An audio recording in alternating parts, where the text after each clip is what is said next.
Hi everybody, today we have the wonderful Ciaccio in to chat to us, and he is the principal of the Teatro Massimo in Italy. Christian, how are you doing today? Oh, very well, thank you, I'm fine. It rains a lot, but I'm fine, thank you. It's wonderful to have you. So let's get started. Can you tell us a little bit how you started playing the double bass? I was very young, and I was only 9 years old when I tried to play piano. And then, I don't know why, I chose the bass at the age of 12. And my life changed because I discovered an amazing instrument. And after 7 years of study, I took the degree at the age 19 is yes. Oh, that's amazing. So where did you study and get your degree? I studied, my first teacher were in Padua, which was Mario Pizzanti, the former of Teatro La Fenice in Venice. Then I moved a lot because he took the retirement and study with some years with Mario Ricciuti, then with Pino Torre, which I think is the best today, best teacher in Italy. That's amazing. So when would you say your early professional career began, or what was your first professional job?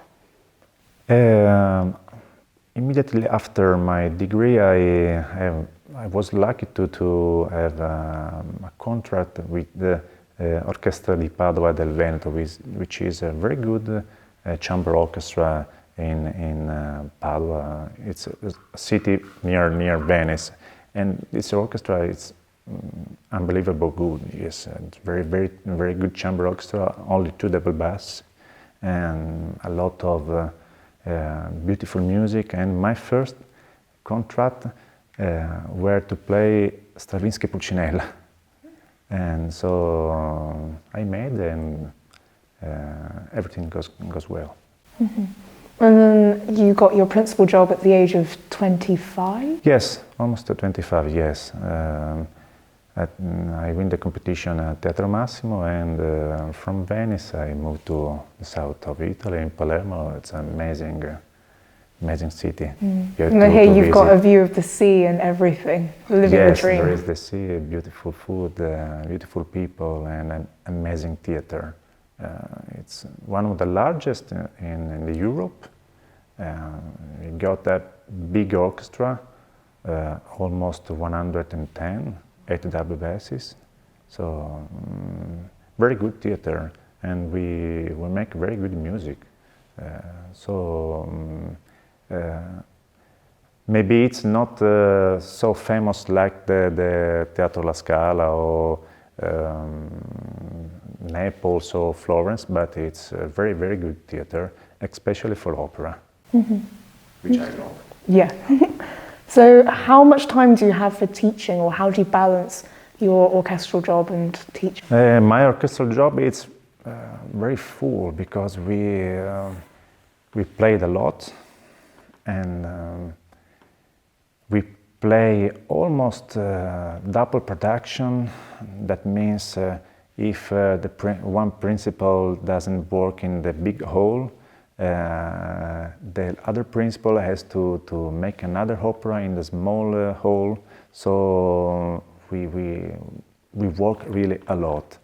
And when I'm free, I love to stay with my family and maybe cook, because I'm in love to cook, and I walk, and if it's possible, yes, I really appreciate I love to teach, but I have not too much time to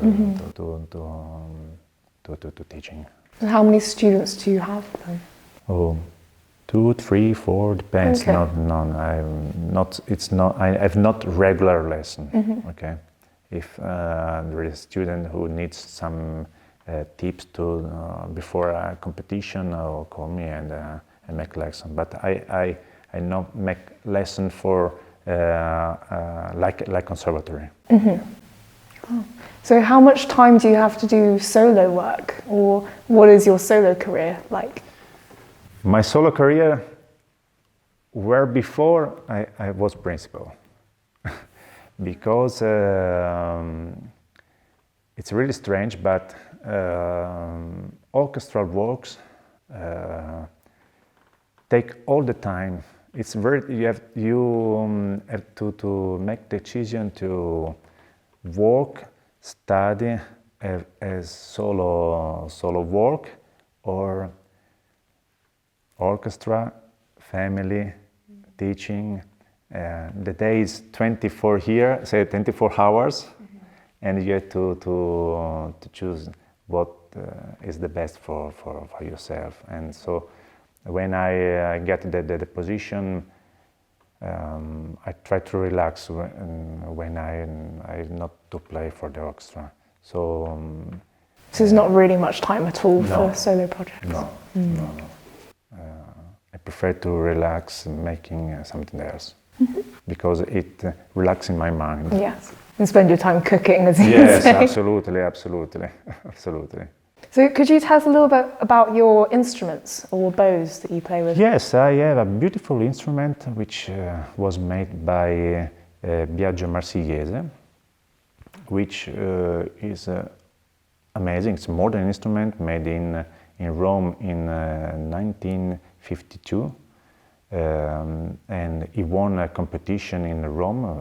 He has got the gold medal inside because it's a very special instrument. Quite small because it's a 3/4, 103 centimeters of string length, but really beautiful. It's the instrument with which I won the competition. I fall in love with it. But I have also a very beautiful instrument, modern too, in the orchestra, very big. It's almost a 7/8, 108 centimeter, with a big case, because in orchestra I think it's usually to have a big instrument to try to have more rich harmonics in the low register, and also because conductor prefer to watch big instruments. Not always big instruments sounds better, but conductor looks better. It looks better, definitely. Cool. And what advice would you give to young double bass players who want to become professionals? First of all, to study. To study a lot. Not only double bass, but to study double bass, and to study not only solo working, but to study etude, the studi, which are made by Mengoli, Caimmi, Billet, which are difficult, but they can bring you in another level, instead of study only Bottesini and Kusevisky, and try to study all the orchestral accepts you can, because the orchestral accepts, it's the key to win a competition. And also I suggest all young students to study with other young students, to compare what it works, what it doesn't work, what the other people are better to do, and try to copy and listen also other instruments, to try to get their way of make music, because we think that double bass it's something separate from the violin, but it's the grandfather, but it's still like a violin. So you have to make music like violin, and you have to listen at the instruments, not only at other double bass player. This is the advice I give to the young students. Okay.